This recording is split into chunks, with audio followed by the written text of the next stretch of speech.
All right, guys, we're live. If you can hear me, if you can see me, would you mind go ahead and just let me know in the comments? Just go ahead and put yes. I'd greatly appreciate it.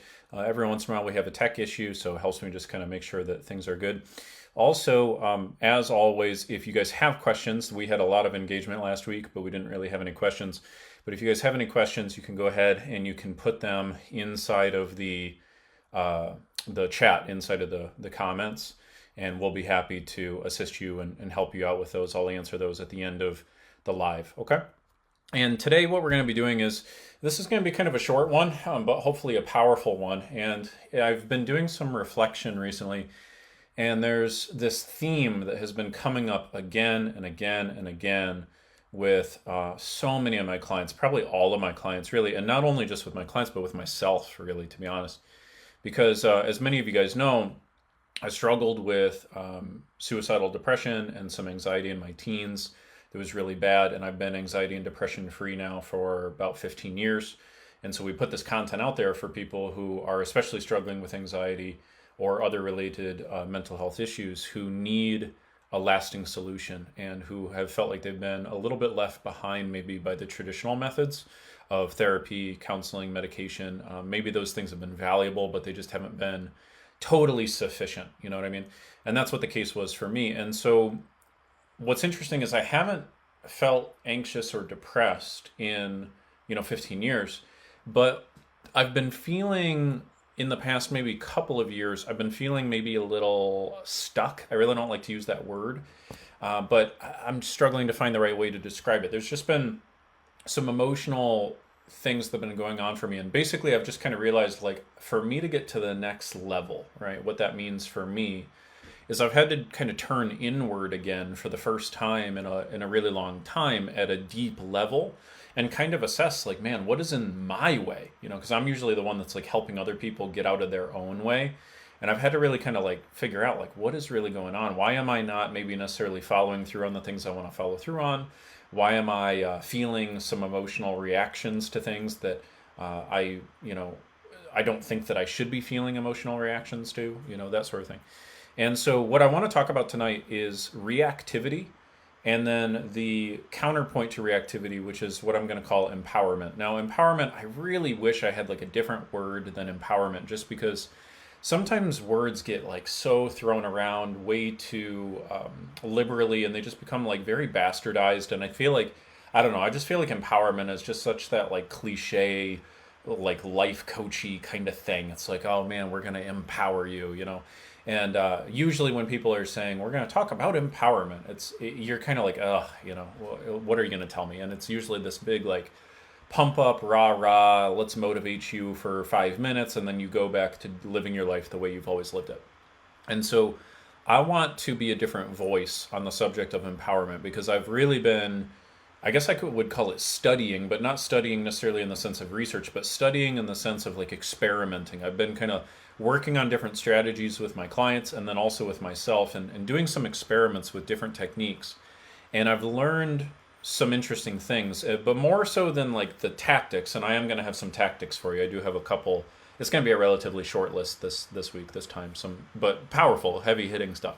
But for people who are feeling reactive, people who are feeling like they have automatic negative reactions, they're definitely going to resonate with what I'm going to be sharing with you tonight. And it's more so than like a bullet point list or a like, hey, these are the 10 ways to stop like being reactive. I don't want you to miss the forest through the trees. I really want you to be able to see the forest. And what I mean by that is just I want you to be able to see the big picture perspective shift that I think will really change everything for you. Because have you ever had a thing in your life where someone just said something to you or you had an idea enter your brain and you've never been able to look at the world exactly the same way ever again? Have any of you guys ever experienced that? Go ahead and put yes in the comments if you don't mind. And like just type out a little sentence about what that was if you don't mind. But that's what this has been that I'm going to be sharing with you tonight, that I'm going to be talking with you about. Because now that I've started to look at the world this way, now that I've started to look at mental health this way, I've been helping people overcome anxiety for quite a while now, like 6.5, almost 7 years.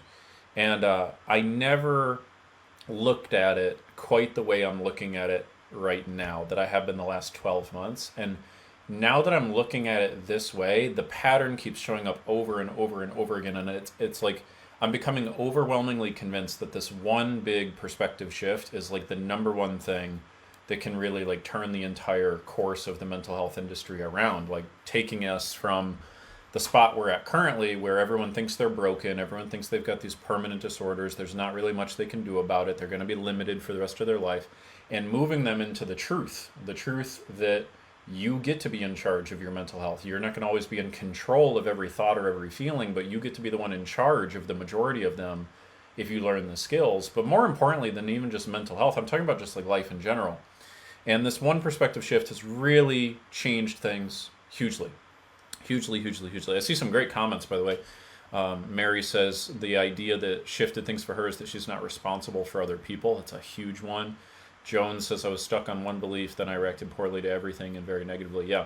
So anyway, so let me share with you what this idea is, and I'm going to give you some bullet points here, okay? So I'm going to kind of frame this up with a little bit of a homage and kind of a hat nod, like a tilt of the hat and a nod to a guy called Albert Ellis. Okay, Albert Ellis was the founder of CBT. A lot of you guys know the term CBT, cognitive behavioral therapy. A lot of you guys have been with a therapist that called themselves a cognitive behavioral therapist. A lot of you guys have probably like downloaded a workbook or Googled or saw a YouTube video once or twice about CBT. The problem is that CBT has become very bastardized. It's become very watered down. Most people who call themselves CBT therapists these days are really just like talk therapists. And I'm not bashing therapists here. I'm just saying that's just what they do. Most people who call themselves CBT therapists, they'll have one or two strategies and techniques, but they more so just kind of get the person talking in the session. And the idea is that through the continual talking, that's somehow going to do something. But it usually doesn't do a whole lot. So let me know in the comments, have you guys ever done CBT or CBT therapy or anything like that? But he figured out something really, really amazing. And that's what I really want you guys to hear. This is kind of like the core, like the keystone insight of CBT proper. Like, you know, forget like how it's been taught to you, forget everything you thought you know about CBT. Like this core thing, I think, is the genius behind this particular theory. And I'm not like a CBT like loyalist or anything. I'm all for whatever works. I'm just telling you that this insight is really incredible. So basically what he did is he wanted to figure out, is there one, basically like he wanted to figure out, can you trace the source? Can you trace the source of any anxious or depressive thought? Like, anything that's causing you emotional pain, can we figure out where the real source of it is? That's kind of the big question he was obsessed with. And to kind of keep this short, what he discovered as the punchline was the following. What he said, and he has a quote, I forget the exact wording of the quote, but I think it goes something like this. It's like, if you would, I think the quote is basically, if you would stop, as in actually stop, I do know that that's part of the quote. If you would stop, as in actually stop, condemning the three things I'm going to share with you in a second. If you would stop condemning X and Y and Z, you would find it impossible to experience emotional pain ever again. That's basically what he said. And so what he realized is that there are really only three sources of emotional pain, and I've got my own little spin on this. I've got a couple extra bullet points. Some of you guys have maybe heard me teach this before, maybe not. I'm going to share these, and then I've got a big takeaway for you at the end that'll wrap all this up, okay? So here's what he discovered, that whenever you're dealing with emotional pain, you are succumbing to one of three different delusions in the mind. The first one is the delusion of others. The second one is the delusion of circumstances. The third one is the delusion of self. Someone put that in the comments, please. First, the delusion of others. Second, the delusion of circumstances. Third, the delusion of self. If you're really serious about getting rid of anxiety, you got to understand and remember these three. Okay, and so here's what he figured out. Whenever people are having an anxious thought, or a feeling, I should say, whenever they're feeling anxious, whenever they're feeling upset, or if they're feeling depressed even, okay, there's a certain set of thoughts that are running through their mind that are delusions. Now, delusions sometimes sounds like a strong word. Sometimes people get offended by the word delusion. A delusion, you know, because people think like, oh, you're calling me delusional. No. A delusion just means a distortion of reality, and we all have distortions of reality. If you think about it, every single thought that we have is a distortion of reality, right?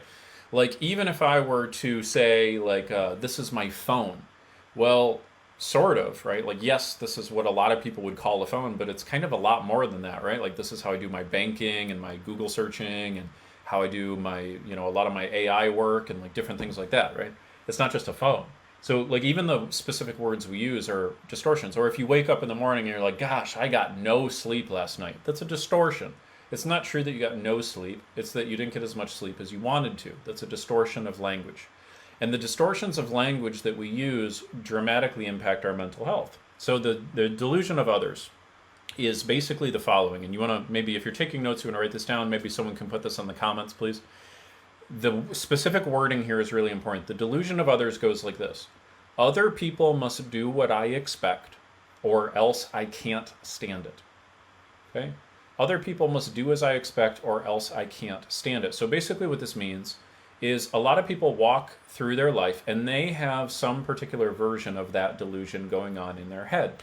So a woman I was working with a little bit earlier today, we've been working on her agoraphobia for the past 10 weeks.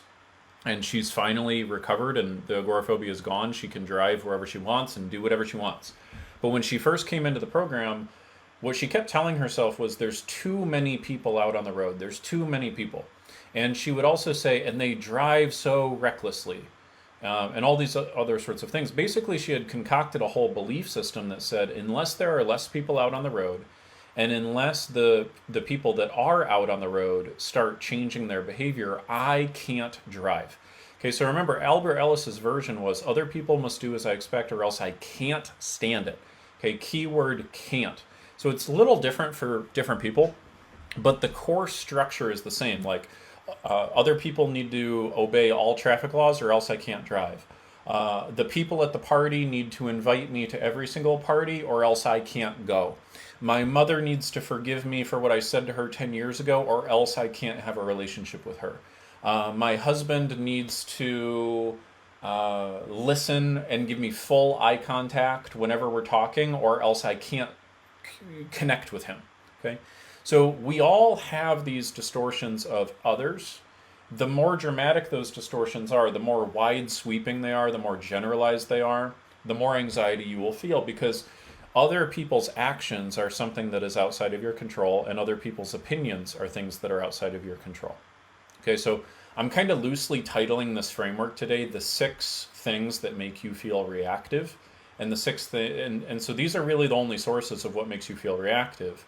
And they're in these 3 big buckets. So the first bucket is other people. And inside of that first bucket of other people, you've got number 1, which is other people's actions. And number 2, other people's opinions. These are 2 of the big things that people react to. They have automatic negative reactions. But you can only have an automatic negative reaction to something if you believe that it has to go a certain particular way or else you can't stand it. The reality is, and this is what I just illustrated with this client I've been working with. Like I told her today, I was like, so how do you feel about the fact that there are other people on the road now? And she's like, oh yeah, it doesn't really matter. I'll get where I'm going eventually. I said, fantastic. And I said, what about the fact that some of them are not going to obey traffic laws some of the time? She said, yeah, I can't really control that, but I can't control what other people do, but I can always control what I do, and I will get there safely eventually. I can always react appropriately when other people are doing what they do. So if you notice the shift in beliefs, if you notice the shift in language with my client from phase 1 to phase 2, she went from giving all of her power away to other people's actions, and she was also giving some of it away to other people's opinions, but her anxiety was not so much about that. But some people's are, right? Like they want to be perfect in the eyes of other people, and they get all anxious around other people's potential opinions. They're giving their power away to other people's opinions. So that's kind of the big thing, all right? So if we create a distortion that says unless other people do XYZ, or unless other people think XYZ, or unless other people feel XYZ, I can't stand it, I can't function, I can't go to the party, I can't do what I want to do, then that's going to make you feel trapped. It's going to make you feel like you have less choices. And I've been on record saying that you feel anxiety in direct proportion to how few choices you convince yourself you have. So if my client convinces herself she can't go drive her car if there's traffic out on the road, well, she has now basically created a prison in her own mind. She said, nope, can't leave this box until there's less traffic, right?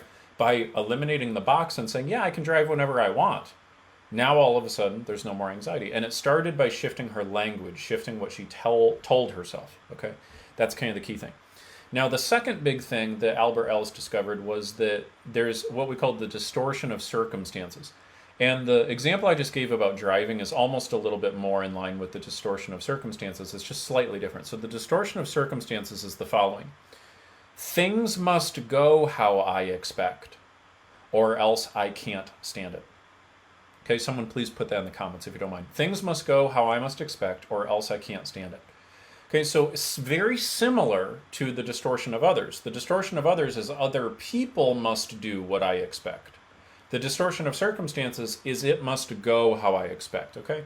So basically this applies to anything that is outside of your control that isn't directly influenced by other people's actions, like the weather, the traffic, the news, what's going on politically in the world, the war in Ukraine, right? The economy, things like that. Right, so if somebody will often say to me things like, well, Ty, I can't ever feel any calm because there's no peace in the Middle East. It's like, okay, well, if your requirement is that you will not allow yourself to feel calm until there's peace in the Middle East, you're going to be waiting for a long time. I can tell you that for sure. Other people don't live their life by that same belief. Some people have the belief that says, well, yes, of course there's not peace in the Middle East. There's war in Ukraine. The economy's doing whatever. There is inflation, whatever. However, I'm not going to require those things that are outside of my control to go how I would prefer in order for me to feel how I want to feel. That's the alternative belief structure, where you take your power back from the circumstances that you've given it to. Another very common way that people get into this distortion is with the past. So they'll say, oh my gosh, I should have never, cheated on my ex-wife. I should have never, bullied that kid I bullied in high school. Or, if only my father wouldn't have been an alcoholic, such and such and such. And all of those things are valid, right? I'm not trying to take away from that. Like, yeah, those things impact you, definitely. But when you come up with a belief that says, I can't move on with my life, I can't fully do what I want to do, I can't make the decisions I want to make unless this thing outside of myself changes, well, you're screwed. Now you've given your power away to something you can't control, and that's going to screw you up, okay? So we give our power away to other people. We give our power away to circumstances outside of our control. Those are the two big buckets.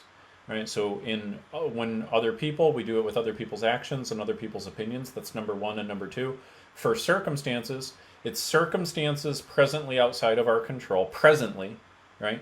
And then also number four, past events or circumstances. So those are the first four big things that we give our power away to that makes us feel disempowered, and we start to be reactive.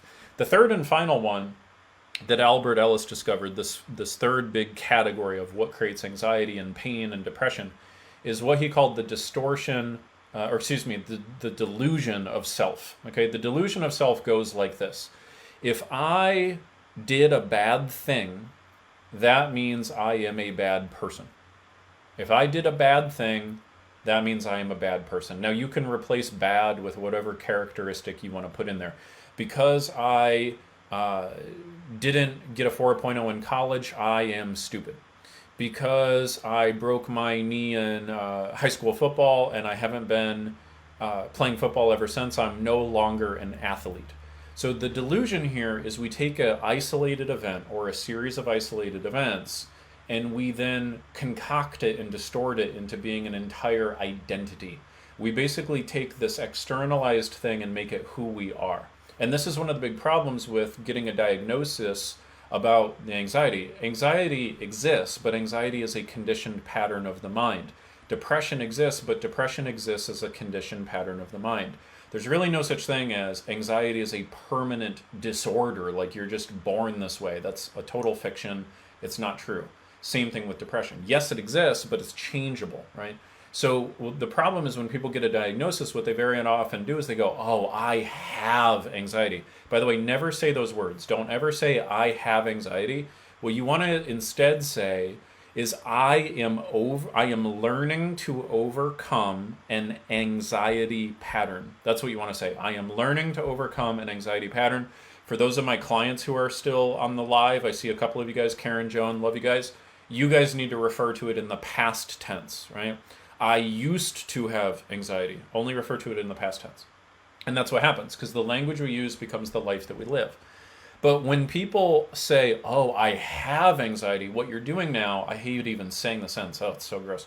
When you say that, what you do is you take the fact that you have felt anxious in the past, even if the past was just an hour ago or earlier today, it's still the past. We take what has happened in the past and we create a sense of ownership. We create a sense of language of ownership over the present, which means you're taking the pain of the past and you're bringing it into the present. It's the same thing with trauma. Every time I help people move on from trauma and heal and overcome PTSD, we have to shift the language that they use. And when they shift the language that they use, it shifts how they feel about the trauma. They come into my process and they're saying things like, oh yeah, I am traumatized. Present tense, as opposed to I dealt with some trauma, right? And we put it in the past. So if you use language that puts the problems in the past, that's exactly where they go, okay? That's the important thing. Think about like you've got 3 buckets in your brain, the future, the present, the past. If you keep using language that talks about your problems in the present and in the future, that's exactly where they're going to stay. If you change the label that you give them and you put them in the bucket of the past, you will start to feel that they are in the past. That's a big, big, big explosion you should have just felt in your brain right there, because if you really apply that, that will change your entire life, okay? But anyway, the bottom line here is that we can only feel pain when we believe that unless other people do what we want to do or think the way that we think, we can't stand it. Number 2, if we believe that unless things outside of our control presently go the way we expect them to go, or things in the past must have gone the way we expected them to go, or else we can't stand it. And then number 3, I must always do what I expect myself to do, or else I can't stand it. That's it. It always just comes back to those core things of us believing unless this unless this expectation is met, I can't stand it. If you believe that unless your expectations are met, you can't stand it, you box yourself in, you create less choices. You give your power away, okay? And this is the key phrase I want to share with you, and this is the last kind of big note, but don't jump off because this is the most important part, okay? I want you guys to sear a phrase into your brains that it's one I've been saying to myself for months now, and it has changed my life hugely, even just in the past 12 months. I thought I didn't have self-esteem issues anymore. I thought I dealt with all that stuff in my teens.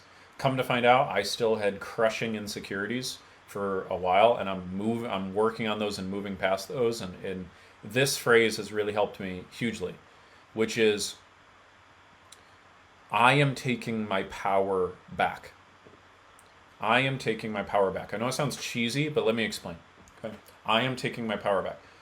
When we believe other people have to act how we want to act, when we believe other people have to feel how we want to feel, when we believe other people have to think how we want them to think, when we believe that the circumstances in the world have to match up with how we expect them to be, when we believe that the past has to have gone the way that we wanted it to go, when we believe that we ourselves must constantly act the way we expect ourselves to act, and we don't give ourselves any room for mistakes or growth or learning.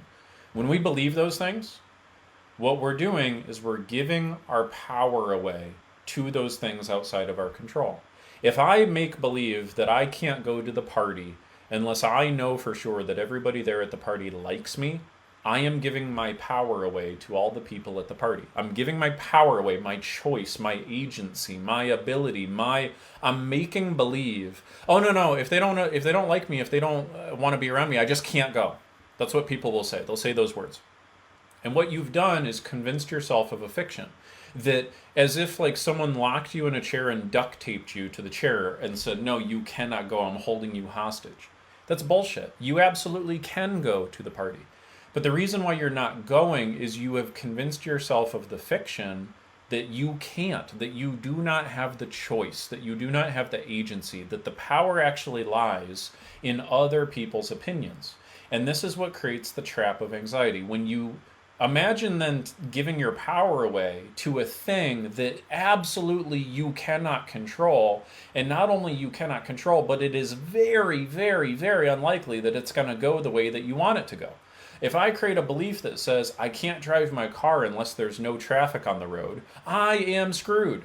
If I create a belief that says I can't go to the party unless everyone likes me, I'm screwed. If I create a belief that says I'll never believe in myself because of what my dad said 20 years ago, I'm screwed.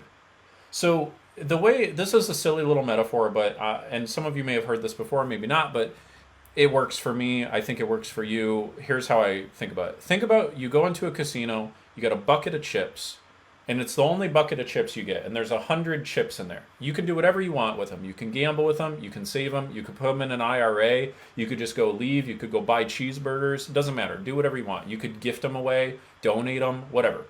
But that's all you get is those 100 chips. Now imagine that you start handing out handfuls of those chips to the people who are driving on the traffic and the people whose opinions you want at the party and your dad who drank alcohol 20 years ago and this person over here and what your boss said 3 days ago and all those things. Well, what ends up happening is you end up looking down at your bucket and you only have like 4 or 5 coins in your bucket. You basically have given away the majority of your power. You have convinced yourself that you have very, very few choices. And now what you're going to end up doing, because you've convinced yourself you have very, very few choices, is you're only going to take the choices, you're only going to take the actions that you still believe that are within your ability and within your control, which for a lot of people means you're going to like do the same old crap that you've always done that keeps you anxious. Like for a lot of people, it's like oversleeping or overeating or doom scrolling or binge watching TV or whatever it is that you do, like, or for a lot of you, just going and being extra productive and cleaning your desk because that's the thing that makes you feel slightly good. Like you'll end up running all of these weird circles over and over and over again, and it's because you've convinced yourself that those are the only choices that you have, when it's not true. So when I say take my power back, I'm taking my power back. What I didn't even realize is that I had subconsciously been giving some of my power away to other sources. And I'm done with that. And now what I am waging war on this idea of giving my power away to anything. And I encourage you to do the same. So I'm ruthlessly figuring out where am I giving my power away? And now I'm getting much better at spotting it and noticing it and then pulling my power back. Like I discovered this because I had a business mentor. And he was talking about, our business has kind of been at the same level of growth in terms of clients and revenue for a short period of time. And I was like, how do we get through this little bottleneck? And he was like, well, what do you think the bottleneck is, right? And I was like, well, and I told him what it was. And he was like, well, I think you're just giving your power away to something outside of your control. He's like, shift that and say it again, but describe it in the context of something that you can change, right? Because I said something to the effect of like, oh yeah, people are just not receptive to this kind of marketing message. And he was like, okay, that's not necessarily true. That means you need to adjust and change the marketing message to find what people are receptive to, or you need to attract the right type of people into your atmosphere that are going to be receptive to your skills. Because we were having a problem of getting a lot of people who just really wanted to like complain and dwell and like get validated for how they currently feel, not people who wanted to change and transform their anxiety. Thankfully, we fixed that. And our community now is really full of a lot of people. We just don't let people in our Facebook group who are like that, who don't want to change and transform, because that's just who we are and what we do. But anyway, long story short, I had to take my power back. I was coming up with this belief of like, oh yeah, people are just not receptive to that. I was giving my power away to this ambiguous group of large people instead of taking the power fully back. So that's my invitation to you. Take your power back. And what I want to ask you, and go ahead and put in the comments, is tell me, and tell yourself more importantly, like let's have some real self-honesty. Who or what have you been giving your power to that you now need to take it back from and that you are committed to? Let me know in the comments. I'd really love to see it. Thanks, guys, for being here. I'll see you guys next week. See ya. Bye.